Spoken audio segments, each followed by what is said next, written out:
आइए आज मैं आपको जादुई पेड़ की कहानी सुनाती हूँ। ये कहानी सिया और उसकी दादी की है। अगर आपको हमारी कहानी अच्छी लगे तो प्लीज हमें लाइक करें और सब्सक्राइब करना बिल्कुल ना भूलें। किशनपुर में सिया अपनी दादी के साथ रहती थी। सिया को उसकी दादी ने पढ़ा लिखा कर बड़ा किया था। दादी आसपास के लोगों के कपड़े सिलाई करती थी। थोड़े बहुत घर खर्च के लिए पैसे वहीं से आ जाया करते थे। सिया को समझ आने लगा था कि अब खर्च और बढ़ेंगे तो आमदनी का भी रास्ता निकालना होगा। सिया ने दादी से सिलाई भी सीख रखी थी। उसका मन था वहां एक बुटीक खोलने का, पर उसके लिए पैसे चाहिए थे। सिया, बगल वाली चाची का कपड़ा बनाना है, मार्केट से जाकर धागे ले आ। ठीक है दादी, कहकर सिया घर से निकलती है। मार्केट के रास्ते में एक पुराना कुआं पड़ता था। सब कहते थे इससे चुड़ैल का कुआं। वहां उसे कुछ आवाज आती है। ऐसा लगा कि कोई बुला रहा है। सिया को थोड़ा डर लगता है। फिर भी वो देखने के लिए कि कौन आवाज लगा रहा है कुएं के पास जाती है। कुएं के पास एक पुराना बरगद का पेड़ है। वहीं एक बूढ़ी अम्मा कराह रही है, कोई खाने को दे दो, मुझे बहुत भूख लगी है। सिया दौड़ के उसके पास चली जाती है। आप यहाँ कैसे आई अम्मा? कई दिनों से भूखी हूँ, कुछ खिला दो बेटी। अम्मा, मेरा घर थोड़ी दूर है यहाँ से, मैं जाकर आपके लिए कुछ लेकर आती हूँ। सिया भागकर घर जाती है। क्या हुआ बेटी? दादी, कुएं के पास एक अम्मा भूखी पड़ी है। कोई जरूरत नहीं है तुझे खाना देने की, तू दूसरे रास्ते से मार्केट चली जा, वो जरूर कोई चुड़ैल होगी। मेरी दादी मुझे मना किया करती थी, अब मैं तुझे बता रही हूँ, वहां जाने की कोई जरूरत नहीं है। अरे नहीं दादी, वो कोई चुड़ैल नहीं है, ये कहकर सिया अपने हिस्से की रोटियां लेकर चल पड़ती है। जब वो वहां पहुंचती है तो वो बूढ़ी अम्मा वहां नहीं होती है। अम्मा, अम्मा, वो रोटियों को वहीं रख देती है। अचानक रोटियां गायब हो जाती हैं। रोटियों की जगह पर कुछ बीज पड़े होते हैं। सिया को कुछ समझ नहीं आता। वो उन बीज को उठाकर घर ले आती है। दादी को जब पूरी बात पता लगती है, फेंक इनको बाहर, पता नहीं क्या जादू टोना किया होगा। तू इतनी भोली क्यों है सिया? कब समझेगी? मैंने पहले ही कहा था कि वहां चुड़ैलें रहती हैं। सिया भी डर जाती है और उन चनों को खिड़की के बाहर फेंक देती है। फिर वो बाजार चली जाती है। बाजार में उसको सेठ जी मिलते हैं, जिससे दादी कभी कभी उधार लिया करती हैं। नमस्ते सेठ जी। सिया, दादी को बोलना मुझे 2 दिन में सारे पैसे लौटा दे, नहीं तो तुम्हारे घर की नीलामी होगी। 1 साल से पैसे लिए हैं, लौटाए नहीं तुम लोगों ने। मैंने कोई अनाथ आश्रम थोड़ी खोल रखा है। तुम्हारी मोटी बुद्धि में यह बात कब घुसेगी? तुम्हारे पापा मेरे दोस्त थे, इसलिए मैंने सहायता की। अब मुझको माफ करो। सिया की आंखों में आंसू आ जाते हैं। सिया को कोई रास्ता नहीं दिखता इस मुसीबत से निपटने का। पैसे तो वापस करने ही थे, पर इस समय उनके पास पैसे नहीं थे। वो वापस घर जाकर दादी को सारी बात बताती है। मैं कल सेठ जी से बात करती हूँ, थोड़ी और मोहलत मांगूंगी। अगली सुबह जब सिया सोकर उठती है, दादी, दादी जल्दी आओ। क्या हुआ सिया? दादी, ये पेड़ तो यहाँ नहीं था कल। ये लगता है जरूर उस चुड़ैल का बीज जो तूने यहाँ फेंका था उसका नतीजा है। हे भगवान, अब क्या होगा? मैंने पहले ही कहा था, मेरी बात नहीं सुनती। जल्दी ये पेड़ काट देंगे, पता नहीं क्या करामात करेगा ये पेड़। सिया चुपचाप सुनती है। रात को जब दादी सो जाती है, सिया उठती है और शांति से पेड़ के पास पहुंच जाती है। कुछ देर वो खड़ी होकर सोचती है कि क्या किया जाए। देखती हूँ कितना बड़ा पेड़ है, सोचकर वो ऊपर चढ़ने लग जाती है। वो चढ़ती जाती है, चढ़ती जाती है। पेड़ खत्म होने का नाम नहीं लेता। फिर उसे कुछ दिखाई पड़ता है, एक दरवाजा। वो खोलकर अंदर चली जाती है। देखती है कि एक जादूगर का घर है। जादूगर की पत्नी सिया को देख लेती है। अरे तुम कौन हो? फिर सिया उसे सारी बात बताती है। तभी जादूगर की आहट आती है। उसकी पत्नी सिया को छुपा देती है। मैं हूँ जादूगर जादू वाला, सामने आ जाए छुपने वाला, छुपने वाले को मैं ना छोड़ू, हड्डी पसली एक कर दूं। सिया डर जाती है। जादूगर की पत्नी कहती है, अरे कोई नहीं आया यहाँ। फिर जादूगर वापस चला जाता है। जादूगर की पत्नी सिया को काफी सारा सोना देती है और कहती है, मुझे तुम मेरी बेटी जैसी लगी। उसको इस जादूगर ने तितली बना दिया गुस्से में आकर। तुम ये लेकर जाओ। सिया वापस घर आ जाती है। अब उसके पास इतनी दौलत है कि वो आसानी से सेठ जी का उधार चुकाकर अपना बुटीक खोल सके। दादी के साथ मिलकर सिया अपनी जिंदगी सुधार रही होती है, लेकिन उसे जादूगर की पत्नी वाली बात हमेशा सताती। उसे लग रहा था कि जादूगर की पत्नी और बेटी की मदद की जाए। उनका बुटीक बहुत अच्छा चलने लग गया। काफी नाम हो गया था उनके बुटीक का।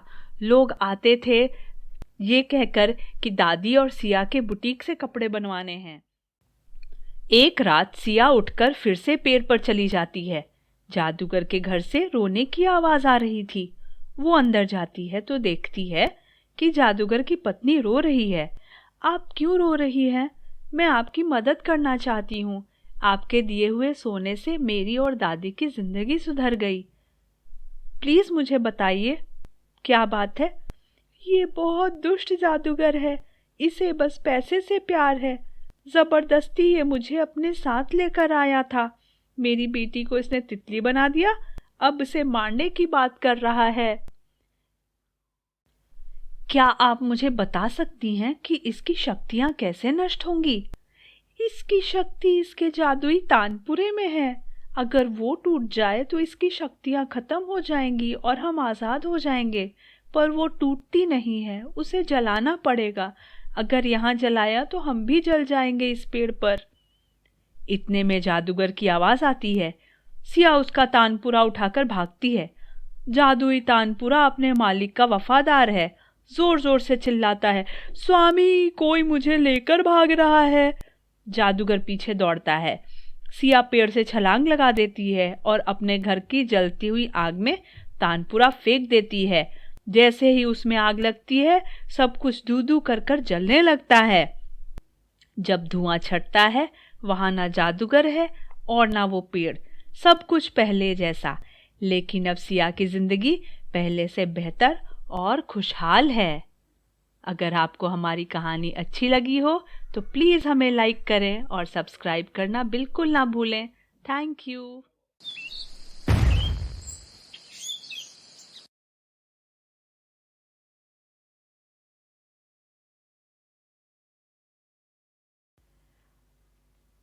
कांता जादू टोना करती थी।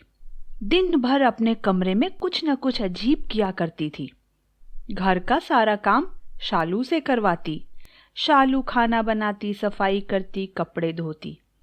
यह सब करके वो काफी थक जाती और सोमू बाहर का काम किया करता था।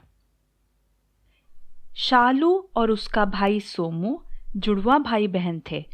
वो अपनी सौतेली माँ कांता के साथ रहते थे। कांता की एक खुद की बेटी भी थी। उसका नाम सुहानी था। कांता और सुहानी दिन भर महारानी की तरह आराम फरमाते और सोमू और शालू के ऊपर हुक्म चलाते।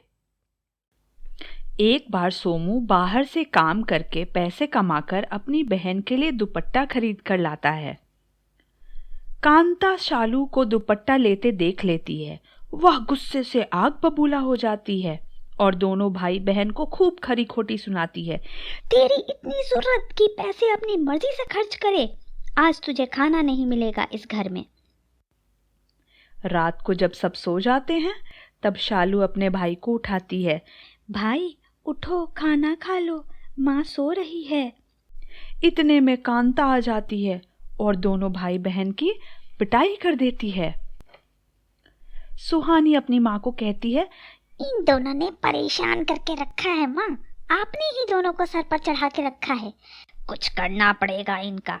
इनकी हिम्मत बढ़ती ही जा रही है।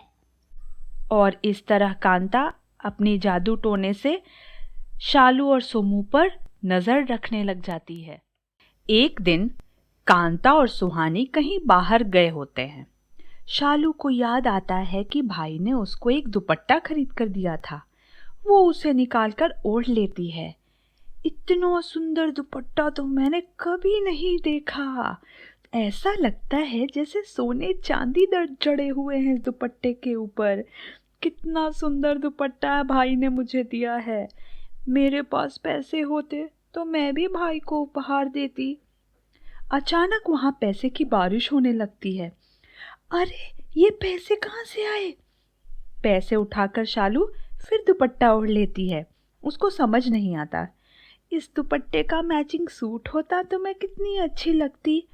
और शालू के कपड़े सुंदर सुनहरे सूट में बदल जाते हैं।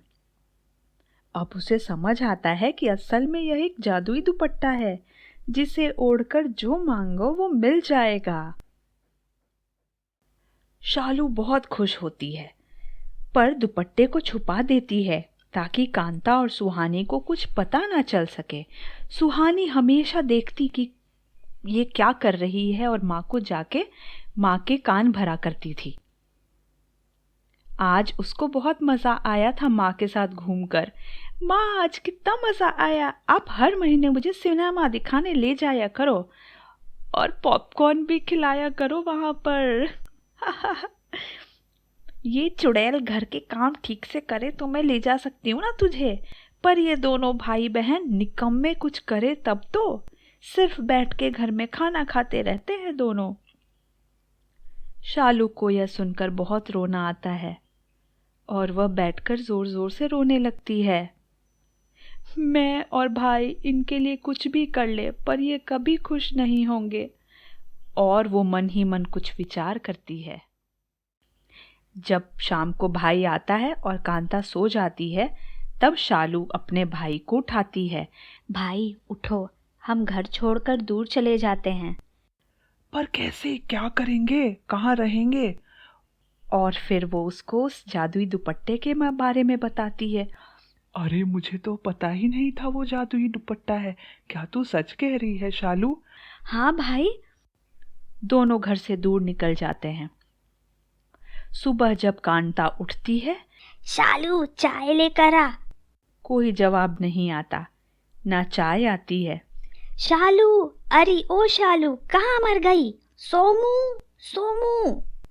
वह देखती है कि घर में तो कोई भी नहीं है।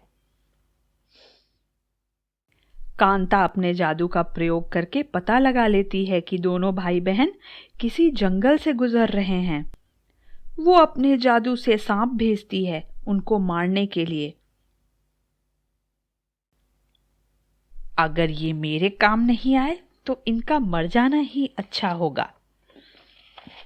उधर दोनों भाई बहन को चलते चलते भूख लग जाती है। शालू दुपट्टा ओढ़कर खाना मांग लेती है। वो खाना खा रहे होते हैं, तभी उनकी नजर एक सांप पर पड़ती है। शालू फिर से दुपट्टा ओढ़कर दूध मांगती है। ये सुनकर सांप रुक जाता है। शालू सांप को दूध देती है। अचानक सांप रूप बदलकर आधा मनुष्य आधा सांप हो जाता है। सोमू और शालू चौंक जाते हैं। मैं सर्पलोक का वासी हूँ। मैंने नासमझी में कुछ बुरे काम किए थे, जिसके दंड स्वरूप मुझे पृथ्वी पर आना पड़ा। और कांता ने मुझे अपना गुलाम बना लिया अपने जादू से। उसी ने मुझे भेजा था तुम दोनों को मारने के लिए। शालू डर कर रोने लगती है। सोमू कहता है, फिर आपने हमें मारा क्यों नहीं? क्योंकि तुम्हारी वजह से मैं दंड मुक्त हो गया हूँ। तुमने मुझे दूध दिया पीने के लिए, यही था मेरी मुक्ति का राज। तुम दोनों भाई बहन बहुत अच्छे हो, तुमने मेरी मदद की। बताओ मैं कैसे तुम्हारी सहायता करूं? हमें माँ से दूर जाना है, वो हमको ढूंढ लेगी यहाँ और ऐसे ही परेशान करती रहेगी। ठीक है, तुम दोनों मेरे साथ सर्पलोक चलो। मेरे महाराज को सारी बात बताएंगे, शायद वो कुछ तुम्हारी सहायता कर पाएं।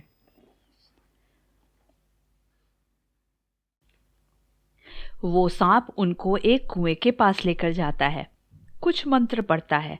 अचानक वहां एक सीढ़ी दिखने लगती है और तीनों नीचे चले जाते हैं। शालू और सोमू इतनी सुंदर नगरी देखकर आश्चर्यचकित हो जाते हैं। चलो, महाराज इंतजार कर रहे हैं। महाराज सारी बात सुनते हैं और फिर तुम दोनों बहुत नेक दिल हो, इसलिए मैं तुम्हारी मदद करूंगा। तुमको मैं सर्पलोक में रहने की इजाजत तो नहीं दे सकता, लेकिन कांता को सबक सिखा सकता हूँ। इधर कांता शालू और सोमू को खोजने की कोशिश करती है, लेकिन उसे कुछ पता नहीं चलता। वो लगातार अजीब अजीब से मंत्र जाप कर रही होती है।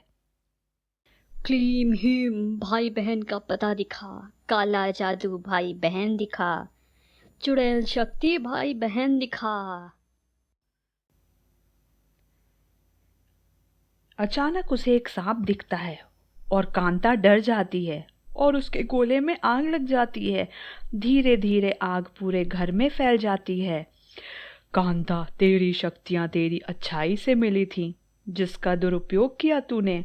आज से तेरी सारी शक्तियां नष्ट की मैंने। सामान्य मनुष्य बनकर रहेगी तू अब से। इधर दोनों भाई बहन ऊपर आकर जीवन यापन करने लग जाते हैं। खुशहाल हो गई है उनकी जिंदगी। उनका जादुई दुपट्टा सारी कमियां पूरी कर देता है। एक दिन शालू बैठकर सोच रही होती है। सोमू पूछता है, क्या हुआ शालू? भाई, मुझे माँ की याद आ रही है। काश हमारे साथ होती। क्या तू भूल गई वो हमारे साथ कैसा बर्ताव करती थी? मैं नहीं भूली हूँ, पर बस वही तो थी जो भी थी। ठीक है, तू कहती है तो देख कर आते हैं। और दोनों भाई बहन पुराने शहर जाते हैं। अपने घर जाकर देखते हैं तो वहाँ सिर्फ जला हुआ कुछ बचा हुआ है और कोई आसपास दिखाई नहीं देता। तभी उनको एक बूढ़ी कमजोर अम्मा आती हुई दिखती है। शालू कहती है, अरे ये तो माँ है। माँ, आप कहाँ थी? घर को क्या हो गया? शालू बेटी मुझे माफ कर दे, सोमू बेटा मुझे माफ कर दे। सुहानी कहाँ है माँ? वो तो मुझे छोड़कर चली गई। मैंने तुम दोनों के साथ बहुत बुरा किया है। ऐसा मत कहिए माँ, जो है आपकी वजह से ही है। चलिए हमारे साथ। मैंने कुछ अच्छे काम किए होंगे कि तुम्हारे जैसे बच्चे मिले। और फिर वो तीनों एक साथ खुशी से जीवन यापन करने लग जाते हैं। अगर आपको हमारी कहानी अच्छी लगी हो तो प्लीज़ हमें लाइक करें, सब्सक्राइब करें और कमेंट कर बताएं कि अगली कहानी आप कौन सी देखना चाहेंगे। Thank you.